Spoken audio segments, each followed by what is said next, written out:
When you talk about Abia states and Imo states, they are the owner of the whole river states. Ikwere today is in Abia land, is in Imo land. Eche today, they are Imolite. And if you go to Igbo in Port Harcourt, they are all Igbo. So you kids, you toddlers, you minors are not the one that should determine or decide for the Southerners. Britain did not control Igbo until 60 years. They came in with Bible, evangelism, missionary workers, Mary Slessor, and so on and so forth. And that was how they entered the Igbos with their Bible, and the Igbos succumbed through Christianity. They take it so much that nobody is stealing away the land of South from them. Simon Ekpa is even trying to favor them by incorporating them into Biafran land. Is it not favor? If we leave South, they will go. They will go, because some of them that are yelling at you or at me on session on comment session, they are all what?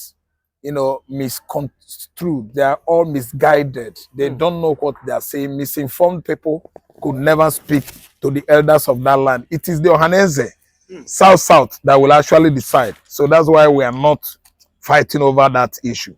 Those children that are talking on the comment section, they are children. They are, let me use the word. They are let me use the word. Oh, toddlers. Toddlers are kids who have no ability of reasoning anymore. They are too young to reason. In fact, another word for them, they are minors. The minors, they are yet not the ones to determine the land, the country, the southern geography of Nigeria will belong to either Nigeria or to Biafra, because they are still minors. They can't reason. They are reasoning from their anus. Those people that are commenting or talking nonsense about South joining Biafra, that they are not Biafra, they are reasoning from their anus. I think they can still meet me on comment section today, because they are going to comment on what I'm saying. And again, I have this message for you. When you talk about Abia states and Imo states, they are the owner of the whole river states. Ikwere today is in Abia land, is in Imo land. Eche today, they are Imolite. And if you go to Igbo in Port Harcourt, they are all Igbo. So you kids, you toddlers, you minors are not the one that should determine or decide for the Southerners. As Fulani masters, you are Fulani masters, brainwash you into foolishness to believe that you are South. You were all southeastern states of Nigeria before. All those regions to Lagos State, they are all Biafra states, nation. So you should keep quiet and close your mouth. If that I have the opportunity, I would have been shouting at you, toddlers, minors, you midget that don't have education, to keep quiet. I'm not the one that should decide where you should be. The coastal line of Biafra belongs to everybody in that land. It belongs to you, it belongs to Igbo man, it belongs to all of us. None belongs to Fulani. Fulani that will steal this, alive you and behead you. Because you people don't know history, that Fulani are the cause of Nigerian problem. You're just talking and spitting all around your bodies where you're trying to defend yourself. You're not Biafra, you're Nigeria. What do you know? Do you know modern history? Do you know the history of African culture and tradition? Do you know? Because Fulani stopped history. You don't read history in the university again. You come on this comment section and start writing nonsense. Let me tell you, let me shock you. The largest liquid gas deposits in the world today, go through your Google. Anambra State is one of the highest in the world. The gas deposit. 2, Abia State has oil. Ohaji Egbema, where is it today? Is it not in Imo State? Uguta Lake, where is it? Is it not in Imo State? Imo River, where is it? All those swamps in Ohaji. Oga, listen good. Imo State has oil. Nobody's fighting over South, Niger Delta, oil. Is Anambra State not among the Niger Deltans? Is Imo State not among the Niger Deltan and Abia? What about, what can you say about Akwa Cross River? Are they not there? Do you know that those people are more Biafra than you midgets? We're not looking at that side. Oga, you Southerner that don't want to belong to Biafra, go to your Fulani masters and turn yourself to Mugu, Angroma. You are saying this because you always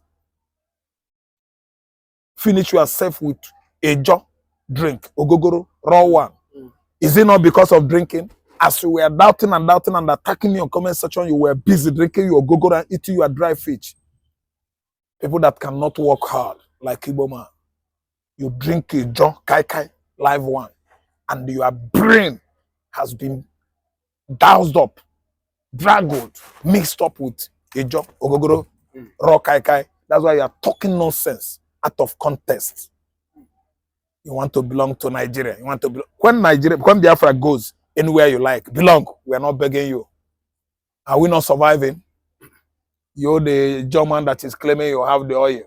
You're the warrior Yoruba man that is claiming you have the oil. Are you richer than Igbo man? If you don't join Biafra, it doesn't matter. You go your way. Don't stop our process towards emancipation of Biafra. You are now fighting Igbo. Biafra has not yet come. You started fighting Igbo. Igbo man that has been accepting and accepting and accepting you. Go! It doesn't concern anybody. We must get our nation and we'll march on and live on as Biafra. If you don't join, no wahala. But let me tell you, that Biafran dream has come. I'm tired. We are tired of Nigeria. Nigeria is not working. You midget and they are suffering from hunger. They deny you of all manners of basic amenities in the southern Nigeria, where this oil is coming from. And today you are happy because immediately you drink kai original ejo, you will start dancing and misbehaving yourself. Go and work hard like Igbo man. Stop talking rubbish. So what happened is that, my brother, as Biafra goes, we start knowing, we start, our things, We know how we form our government. During the time of Okpara, Chief Michael Okpara, when he was the premier of East Central State, that region, Niger Delta area, the people that he appointed as his subordinates, all his ministers, they were all Efik from Ibibio. Akpabio's family was among. Tayo family was among. Isaac Boro's family, the writer, the environmentalist writer, Ken Sarowiwa, they were all among. And when the war broke out in the 1967, Sarowiwa and the Isaac Boro, they walked along with federal troops to kill Ojukwu, but Ojukwu resisted them. The whole Ijo, they team up against Biafra. They played the role of saboteur, but they could not prevail. The only tribe I know that tried is Efik Ibibio with Philip Effiong as second in command to Ojukwu. Ojukwu did his consultation very well with Ohaneze Ndi Igbo, Port Harcourt axis, Ohaneze Ndi Igbo, Akwebom, Calabar axis, Ohaneze Ndi Igbo, the Midwesterners, I mean the current Niger Delta State, that's Delta State, with Ohaneze Ndi Igbo, Ibibio, Ohaneze Ndi Igbo, Idoma.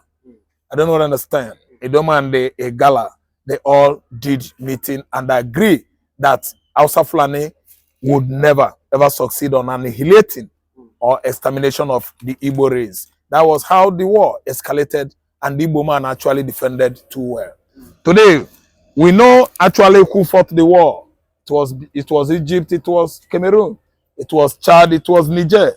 It was the British government, Labour government that supplied Nigerian military clique with arms in quantity. Supplying Nigerian military clique with arms in quantity. And that is where the hatred of the Igbos from the angle of the British came from. Because British man, they know that Igbo man is smarter than he. British man, they know they fought the Igbos for Igbo warriors in the bush for over 60 years. They could not prevail on Igbo man. Britain did not control Igbo until 60 years. They came in with Bible, evangelism, missionary workers, Mary Slessor, and so on and so forth. And that was how they entered the Igbos, with their Bible, and the Igbos succumbed through Christianity. Britain used Christianity. That was how Igbo warriors backed down. And today we are part of this contraption, illegal contraption called Nigeria. So for your information, Biafra is going. If that oil is your problem, go with your oil. We'll have our own.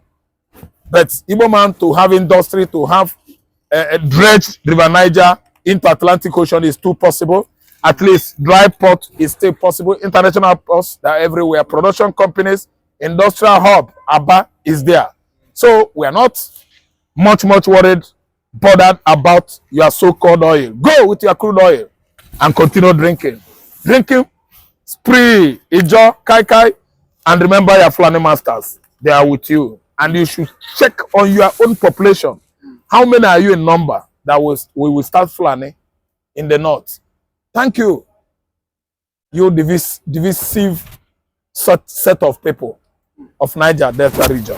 But do you think that someone like Edwin Clark that said, you know, he doesn't affiliate with the Biafra struggle? Do you think that if Biafra, you know, come to a fusion in December 2nd, do you think that Ekpa and Biafrans will accept them? Listen and listen good. Edwin Chika Clark will go and remove his father's chicken name. If he's not going to affiliate with Biafra, he will remove his father's name and go and appease the land, because that's where he comes from. He's now becoming a bastard, you know, an outlaw, a fugitive. Chika Clark has outlawed himself, become a fugitive in his land. Because of what? Chikwe bribe. He has been eating. They have been giving him from the Fulani hegemony. They have been bribing him and bribe him into foolishness. One kind old man who could not reason well. Edwin Chika Clark should go and cancel his name from what? Plaque of history, because his ancestors, the ancestors are the Igbos. King Jaja of Opobo, where is he from? Is he not an Arochukwu man? See, Fulani Fulani man does not allow history in our university curriculum, so that we don't know whom we are and where we come from, and so that Nigerians will not even know where they themselves, the Fulanis, where they came from in 1804. It was a long process from 12th century, 13th century, 14th century, and so on and so forth, until 1804. They struck and defeated the Hausas, infiltrated the Hausas, instilled onto the Hausas Islam, and changed the traditional religion and Christianity in the north into Islam. And that is where Islam religion has taken Nigeria to today. Welcome to Nigeria, Muslim ticket, where everybody is confused. Nobody is reasoning as a result of excruciating hardship. Hunger is worrying all of you, and nobody is reasoning well again, because you can't eat 24 hours. The only thing you can eat now is 001. Sometimes 1000. If you don't believe, it is up to you. Keep on wallowing on the ocean of ignorance and ignominy. Shut up and keep quiet. You must live in Nnamdi Kanu, obey the court, or you go to jail. Non-sackable. Kanu must be free. And you have the effrontery, the prerogative to deny him medical access. Wickedness of the highest places. And what is it that this gentleman has committed? Nothing. It is an object of discussion at the White House and the Congress, American congressmen. Discussing in Nnamdi Kanu. Who the hell is Adiola Ajayi? Bubu Yayaman, we no Onitsha, we Onitsha day. Let alone knowing Enugu. It's frustrating Nnamdi Kanu to know whether he will disalive him there. Not knowing that if anybody disalives Nnamdi Kanu, is going to feel the impact, not only him, but generation of his children, generation of his people. They are opening door now to him because for Nnamdi Kanu. DSS by force. They have started going in because what? Mr. Trumpet has won an election. Nnamdi Kanu is coming out because Adiola Ajayi is a man that is not obeying court order, court instruction and instructions, and that's legal term. The legal term for it, I think, is contempt. So he's guilty of court contempt, and they threaten to jail him because Adiola Ajayi is one tribalized, not adhere to legal order or instruction from the court, which is too injurious. See, if you ask me, I will tell you that that man, Director General of DSS, is supposed to be in jail. No man is an islander. No man is above the law. He is a moronic Yoruba man that doesn't see anything good in Igbo man. That's why he's refusing somebody another instruction given by the court to refuse Nnamdi Kanu medical access. If he dies, Adiola Ajayi will be held responsible. Him and his generation will be disallowed. He's a PY. He is trying to bring the head of the Yorubas and Igbos and hit it together. Because if anything happens to Nnamdi Kanu, that Adiola Ajayi of 18 and his family and generation, I think, will face serious demise. You know what you are doing? Are you above the court? Are you above the court? Nobody is above the court. And nobody is above the law. Justice has already been done, and someone must get justice. You don't deny someone's justice because you are simply because you are DSS. Who the hell is DSS? Who is the hell are you? Who the hell are you? Because you hate Igbo, you anti-Igbo. That's why you deny Nnamdi Kanu medical access. And today, Nnamdi Kanu is more lively, healthier than you. Come what may, one day you will leave that position. One day, he will leave that position. He will become an ordinary what? Scrap. So, it doesn't matter. And let me tell you, come what may, Nnamdi Kanu is coming out. Nnamdi Kanu will not die there. And dear Lord Joye, he said, because Igbo animal. Yes, it is only animals you give order, the court can give order, and he refuses to obey the court. Simple, you are a Yoruba man, Tinubu filled everybody in the whole position. Yoruba. Does Igbo man care? Are we not growing? Industrially, are we not developing? Go to Igbo land and see industry and commerce working. Dear Lord, you think you can block Igbo man's destiny? Shut up and keep quiet. You must live in Nnamdi Kanu, obey the court, or you go to jail. Non-sackable. Kanu must be free. It is when the court, when they perfect everything they are doing now, you will see him walk out free. That jealousness, being jealous of the Igbo man when they kill you, you go still be suffering that jealousness until you go home. You will like jelly rice. DJ rice. You know what I'm telling him? He eat rice with hand. Because he's an archaic man. He can never be equal of Nnamdi Kanu. Nnamdi Kanu read law. Nnamdi Kanu tells the chief judge, justice, passion, part of Constitution of Nigeria, he has not contravened. Because Nnamdi Kanu is an intelligent Igbo man, that Adiola Ajayi, who is the DSS Director General, is jealous of Nnamdi Kanu. And is not as intelligent as or educated as Nnamdi Kanu. That's why he's denying Nnamdi Kanu medical access. A cake man. One day you will leave office of DSS. That's life for you. And will become an ordinary human being. That position of situation you see that young man now, languishing in jail. One day you will find yourself there. That is life. But that is whom God is. He that is down has no fear of any fall. I don't really understand. Yeah. That's it. But do you think that is it that they are pressured that okay December 2 is just like we say is sacrosanct? Is that why maybe they feel they are kind of dodgy as regards making his legal team visit him or what do you think? Oh, they are making not only legal team visiting him. The issue there is to know his health condition. You cannot be in one place for 1 week as a young man you are. You will start feeling sick. Let alone someone that has been down in one place for getting to 48 months. That's the Ajayi of a man. Why does he think he is gonna be healed when sickness visits him? Yes, this is a question. And I have this Igbo adage. If Adeola Ajayi likes to drink wine anytime someone dies, why does he feel he's gonna recover when he gets sick? That is the adage. Because you like drinking and whining. When it comes to you, you think you can come out of jail. If you get into trouble ever in your life, if you go to jail, someone else will do it for you. Adeola Ajayi has never traveled to Onitsha. He's a stagnated Yoruba man in South.S that has never traveled to any place. That's why he's just doing tutu gaga. He's a boo-boo yaya man. Boo-boo yaya man, we no Onitsha, we Onitsha day. But was let alone no Enugu. It's frustrating Nnamdi Kanu to know whether you will disalive him there. Not knowing that if anybody disalives Nnamdi Kanu, he's going to feel the impact, not only him, but generation of his children, generation of his people. They are opening door now to him because for Nnamdi Kanu. DSS by force. They have started going in because what? Mr. Trumpet has won an election. Nnamdi Kanu is on the edge of what? Success, breakthrough now. Why? Because Mr. Trump has come. Wicked government, wicked people, wicked politicians, political vagabonds. That's why they are denying Nnamdi Kanu access to medication. Haters of Igbos, anti-semantics. They don't want to allow Nnamdi Kanu to come out because they want to kill him. They want to see that Igbo man, Omo Igbo. Oga, we are excelling. In any situation, we are flying high, soaring high like eagle. Any situation that comes, whether bad or good, Igbo man is always mounting on the eagle wing, soaring high.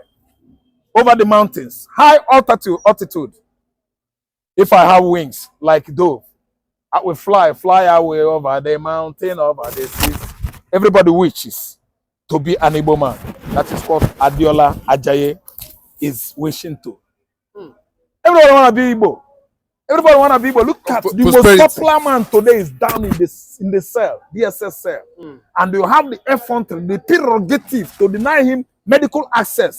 Wickedness of the highest places. And what is it that this gentleman has committed? Nothing. It is an object of discussion at the White House and the Congress, American congressmen.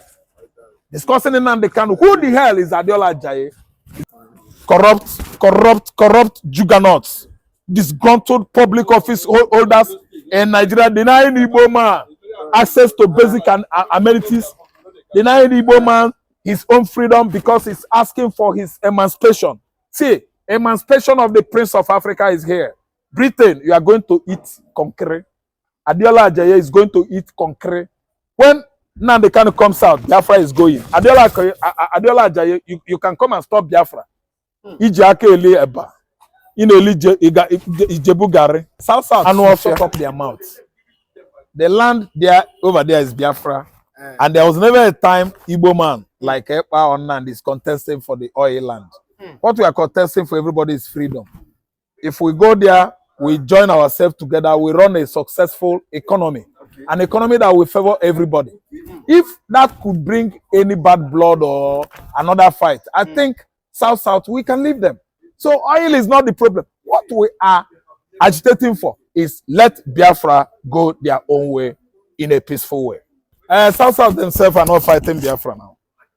Yes, Simon Ekpa is not going to find it difficult because South themselves are preparing for the exit of Biafra from Nigeria. It's going to be, let me say, a diplomatic thing because they, South, all of them are Igbos. The only person Ekpa will be telling to prepare is the people that are fighting or contesting their Igbo nationality. I don't know to understand. People like Nyesonwike. There are those big fish. Those big fish, yes, in the South, because you can't fight your brother. Southern man is your brother. They are teamly Igbos. You don't. When Biafra see the way, nobody will tell a Edo man. Because Edo man will actually join Biafra. Edo man is tired of Nigeria. In River State. From Edo State, they are Oduduwa. No, lie, it is not again. If you go through social media, listen to them, then it is not anymore. They are not from Oduduwa. They are not. That was old time story. It is not. Many of them, many Bini man, they will even tell you. It is old story. They are not. No link at all. No link. So what I'm trying to say is that all those bankers, all those Awori, these people, the name Esson, you know, in your area. So those people actually they have traced their origin, their ancestry to Igbo, this area, Egala, all those areas. Those people they are one. So South, even some part of Mid Belt, they will come by themselves. Ekpa is not supposed to be worrying himself because immediately Biafra happens, he's going to be, you know, see the way. It's going to be a celebration of things. Nobody that is willing to stay. I'm telling you that even some Ondo people are praying to see the way from Southwest and join Biafra. Because Nigeria is a hellfire. Nigeria is just a hellfire, not like. It can be metaphorical. Yeah. Nigeria cannot be a metaphorical hellfire. Nigeria is totally a hellfire. Hell. We are in a hell. It is only that God is showing us mercy. By the mercy of God, we are surviving here. So forget Ekpa, you know, bruising himself about fighting South. No, Ekpa can't fight his brothers. The Southerners are our brothers. And once Biafra sees away, they are with us. Nobody can contest it. Asari Dokubo cannot contest it. Government from Polo cannot contest it. These people have been bribed by what? They are Fulani masters. And the Fulani now knows that the game is up. They are coming and importing many jihadists into the north to fight Hausa. And Hausa is being apprehensive.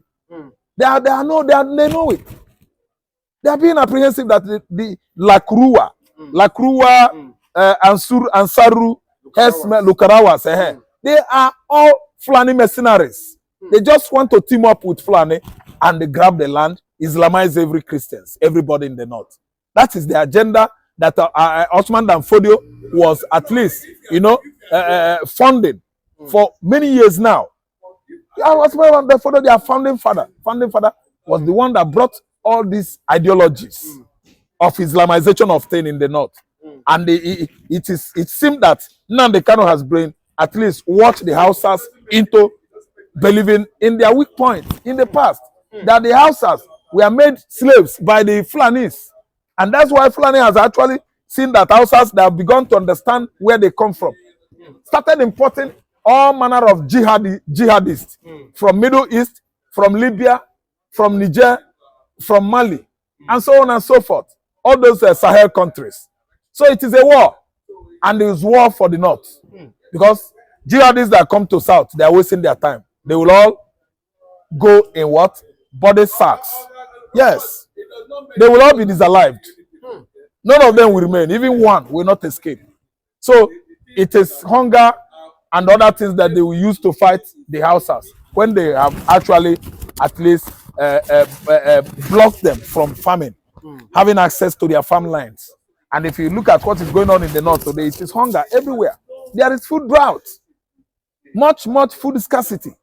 And these are the weapons the Fulani jihadists are using to fight their Hausa counterparts.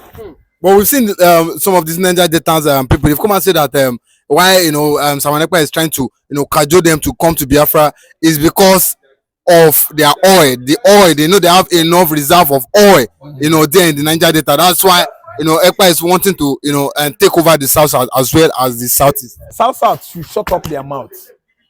The land there over there is Biafra, and there was never a time Igbo man like Ekpa or Nnamdi is contesting for the oil land. What we are contesting for everybody is freedom. If we go there, we join ourselves together, we run a successful economy, an economy that will favor everybody. If that could bring any bad blood or another fight, I think South, we can leave them. We have 5 states. We have some Igbo deltas that can join us if they like.